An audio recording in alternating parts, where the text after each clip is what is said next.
MTN SME Hub. Link to growth. Link to success. Link to the ultimate resource for business advice and insights. Welcome back to the Big Small Business Show. In studio with us today, we've got Simone and Jonathan Penn. They are co-founders of Smell Mai Pits, this deodorant, natural deodorant, that has got more demand than they can keep up with. Normally, we sit in the studio and we have the opposite problem. How do I get more sales? You've got a different problem is what do we sacrifice for growth? Whether it's more, if taking on more debt or any debt. Sounds like you don't take on debt. But talking about that, are you doing monthly financials? I know you RCA and you don't want to do the numbers, but no, we do. Yeah, I mean, everything's up to date. We're a small business and we make sure everything's above board. I don't do the accounting, my wife does it, but I monitor it, and I do it very well. She's excellent at what she does. She's great.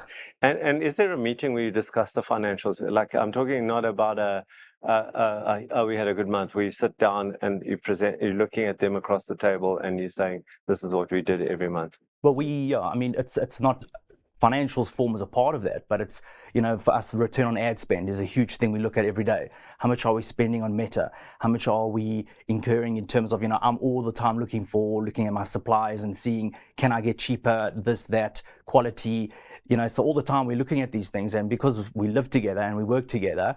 It's almost a daily conversation, I would say. And because we both actually very numbers strong, our biggest loyalty in the business is the numbers. We don't look at shiny objects. It's a daily conversation, I would say, actually. Okay. And GP margins, your gross profit margins, are they increasing, decreasing, remaining the same as your volumes are going up? Is your margin remaining the same? I work very hard to keep it stable. I would say it goes like this, but on the whole, it is stable. We aren't decreasing that GP margin. And your net profit margin, are you going, if you, from what I understand, you're working from a home environment as well. Are your net profits increasing, not as a rand value, but as a percentage of sales, or is it remaining the same? It is. It absolutely is, as a percentage of sales increasing. But again, obviously not as much as I'd like. But yes, there is the steady increase every month for sure. Now, I heard you saying during the break that you don't like debt, but do you have an OD facility, or overdraft facility in the business at all? We do. It's my credit card or my savings, whatever it is. Okay. Loan account. Yeah, it's a loan account. So you are the financier. Yeah, well, you finance the cash flow moments. Initially, at the beginning, I did. Yeah. Now, as I say, there's no debt. So the question is, we talk about debt, but also potentially equity. Yeah. Do I want to give a percent to, or whatever the percentage is, to somebody, and then, that could be something to look at as well. Because right now, totally 100% owned by my wife and myself, no debt. Liquid. Liquid. Where to from here? And who's managing stock? It would be you? I handle that. Stock. And are you doing?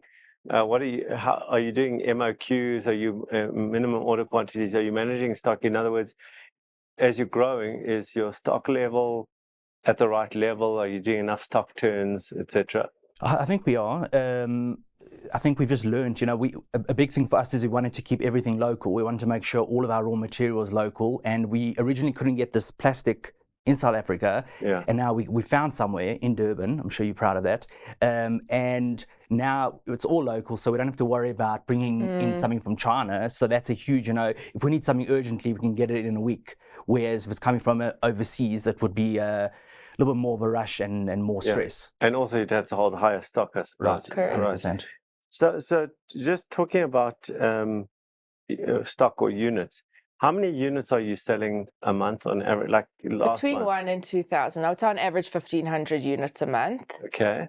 And if you look at that, if you spend more, and you spoke about Meta, right? Have you worked out a relationship between Absolutely. Meta spend and new sales? Okay. So what is that correlation? Have you? I don't want to know the numbers here, but let's say you're spending 20,000 Rand on Meta. if you spend 30,000, which is 50% more, do you get 50% more No. user? No, you don't. No, there's that clear law of diminishing returns at play. Yeah. And that's really where our quandary is now, because I know that at least 30% of my business every month is new acquisitions, new customers. And then we have to work internally to retain them. But 60% is repeats.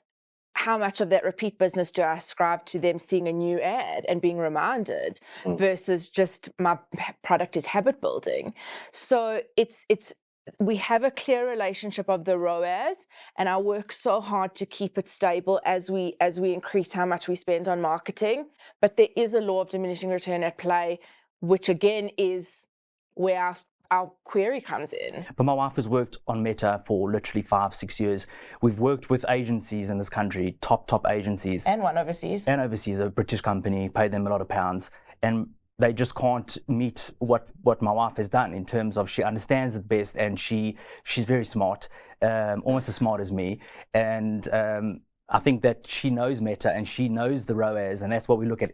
Literally, we can't improve on our ROAS, but now how do we exemplify? I just want to tell you what ROAS is if you don't know it. It's a return on advertising spend, right? Just okay. It's my religion. Okay. So, is there seasonality in the business? Is summer with people? Is summer? That's what people think, right? Yeah. But you smell also in winter. You put on a jacket and then a layer, and then you invariably going to sweat. And our biggest wisdom is sweat does not smell. You can go for a 40-kilometer run, sweat. You won't actually smell. What smells is viruses, bacteria, neurotransmitters, endocrine, all sorts of things from your body. That's what smells. So you can not sweat, but because under your arms there are so many lymph nodes and glands, you can still have a body odor. So that is why we have seen no seasonality at all, thank God. All right, I think I've heard enough, and I've certainly it's we're doing this 15 years. It's certainly a first for me on the Big Small Business Show. So we're going to take a break now. When we come back, I will have some things to think about for Simone and Jonathan. Stay tuned.